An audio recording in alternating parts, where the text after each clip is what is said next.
ETF index mutual funds నేర్చుకుని stock మార్కెట్లో రాణించాలనుకుంటున్నారా? వెంటనే ఈ నెంబర్కి కాల్ చేయండి. నమస్తే రమగారు. నమస్తే జయ. రమగారు, ధనుర్మాసంలోకి వెళ్ళబోతున్నాం. సో మరి ఆ మాసం యొక్క విశిష్టత ఏం చేయాలి, విధి విధానాలు? మార్గశిర మాసం కొంత అయ్యాక సూర్యుడు ధనురాశిలోకి సంక్రమణం చెందుతాడు. సూర్యుడు ప్రతి నెల సంక్రమణ ఉంటుంది కదా, అవును. మాసంలో సంక్రమణ ఉంటుంది. ఒక రాశిలో నుంచి ఇంకో రాశిలోకి మారతాడు. కార్తీకంలో మనం ఒకసారి మాట్లాడుకుంటూ ఉంటాం దాని గురించి. సంక్రమణం చెందాడు సూర్యుడు ఈ రాశిలో ఉన్నప్పుడు, ఇట్లా ఉన్నప్పుడు, అలా ఉన్నప్పుడు మాట్లాడతాం.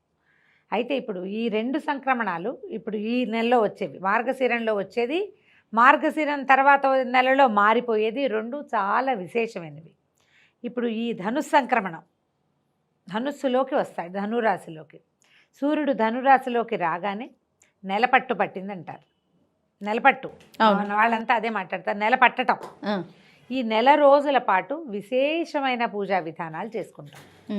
ఇదేంటంటే ప్రత్యేకంగా వైష్ణవులకు సంబంధించిన పూజా విధానంగా కనపడుతుంది, కానీ సార్వజనీనంగా రెండు తెలుగు రాష్ట్రాల్లోనూ ప్రధానంగా చేసేది గొబ్బిళ్ళు పెట్టడం.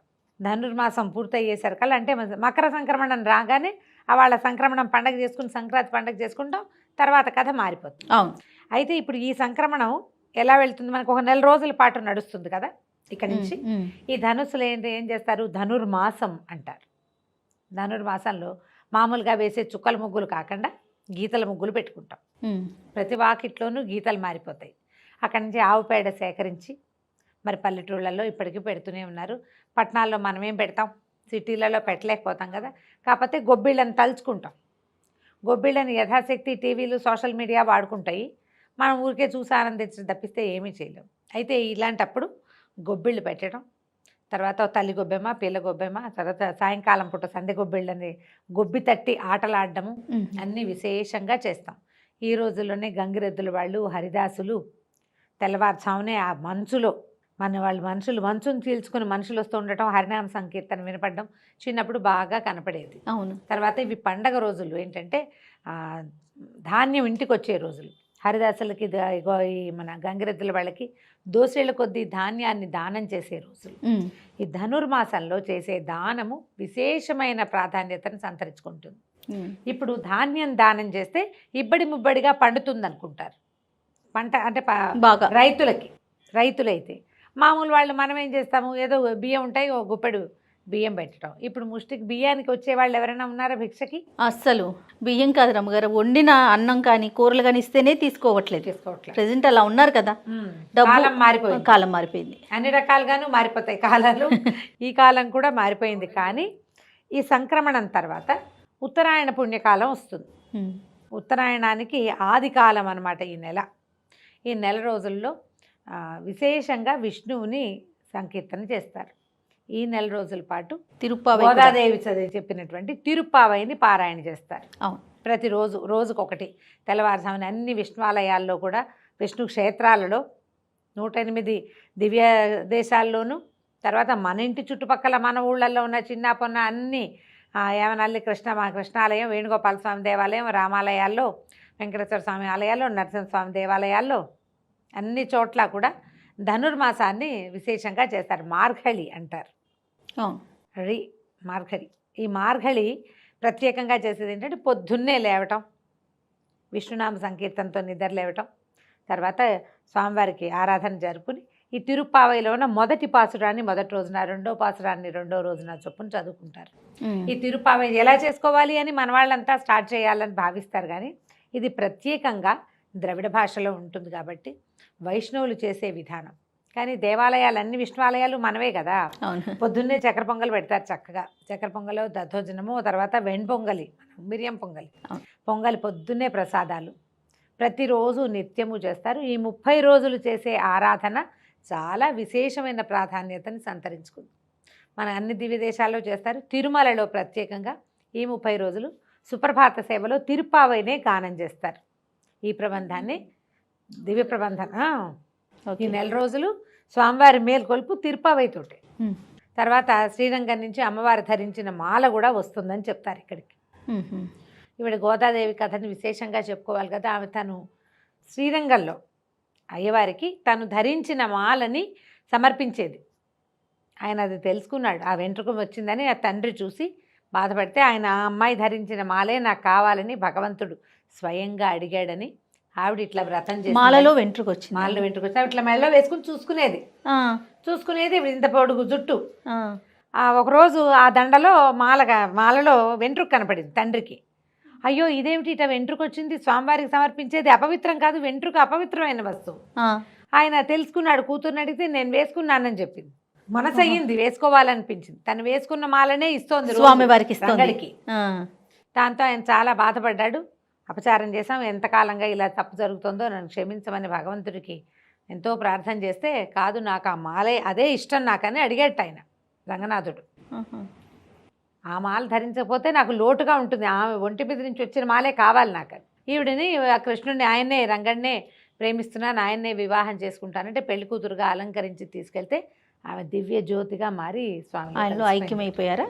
ప్రత్యేకంగా ఈ నెల రోజుల్లో ఈ మాట చెప్పుకోవాలన్నమాట.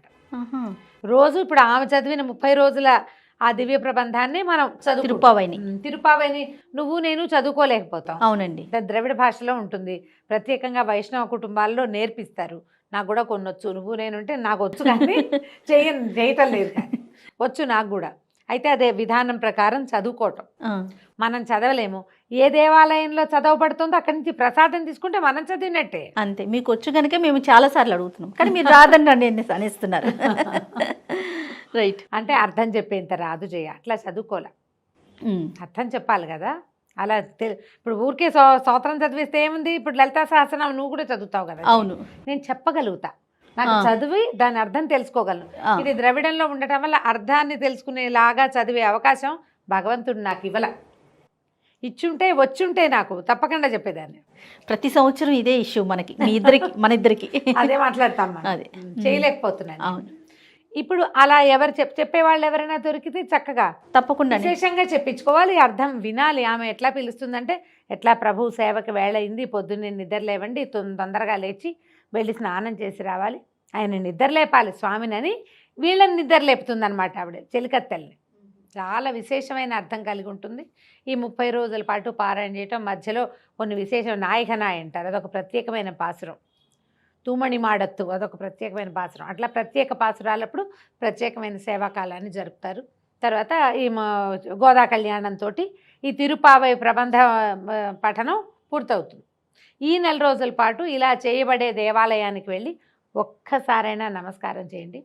మానవ మాతృలు ఎట్లా భగవంతుడిని చేరచ్చు చెప్పింది ఆమె. సాధారణంగా మన అందరికీ పూజ ఉంటుంది, భక్తి ఉంటుంది, ఏదో చేస్తాం. మనం ఏది చేస్తున్నామో అదే భక్తి అనుకుంటాం. ఒక్కొక్కళ్ళకి పువ్వుల మీద ఉంటుంది, ఒక్కొక్కళ్ళకి దండల మీద ఉంటుంది, ఒక్కొక్కళ్ళకి ప్రసాదాల మీద ఉంటుంది. చాలామందిని గ్యాదర్ చేయటం, కొంతమందికి చాలా అలంకారం, కొంతమందికి ఉపవాసం, కొంతమందికి మడి ఆచారం, ఇతరులకు కనపడక కొంతమందికి వితరణ, అందరికీ బాగా ఇంతంత ఎక్కువ ప్రసాదాలు చేసి పంచిపెట్టేసేయాలి. భక్తి పలు విధాలుగా ఉంటుంది. మధుర భక్తి ఇది. భగవంతుడిలో చేరటం ఎట్లా ఆయనతో మమేకమైపోవాలో ఈ గోదాదేవి మనకు తెలియజేస్తుంది. ఈ ప్రత్యేక ప్రబంధాన్ని ఈ నెల రోజులు చదువుతారు. అవకాశం ఉన్న వాళ్ళు చదువుకోవచ్చు, లేని వాళ్ళు మేము చదవలేకపోతున్నాం ఎట్లా చెప్పండి అని అడగండి. ఎక్కడ చదువుతారో ఆ గుళ్ళోకి వెళ్ళిపోండి, అంతే. అక్కడికి వెళ్ళి ప్రసాదం స్వీకరించండి. ప్రతిరోజు ఒక పాసురాన్ని చదువుతారు. మనం ఇళ్లల్లో చేసుకునే వాళ్ళు ఏం చేస్తారు, గోపద్మ వ్రతం అంటారు. గోపద్మ వ్రతాలు కూడా అదొక పేరుకే కానీ అది ఆచరిస్తున్న వాళ్ళు ఎవరు ఇప్పుడు మనకైతే కనపడరు, చాలా తక్కువ. గోపికలు కూడా ఇట్లా కృష్ణుడిని ఆరాధించి భర్తగా పొందారని, అమ్మవారు ఎట్లా గోదాదేవి ఇట్లా స్వామివారిని ఆరాధించి ఆయనలో ఐక్యమైందని చెప్తారు.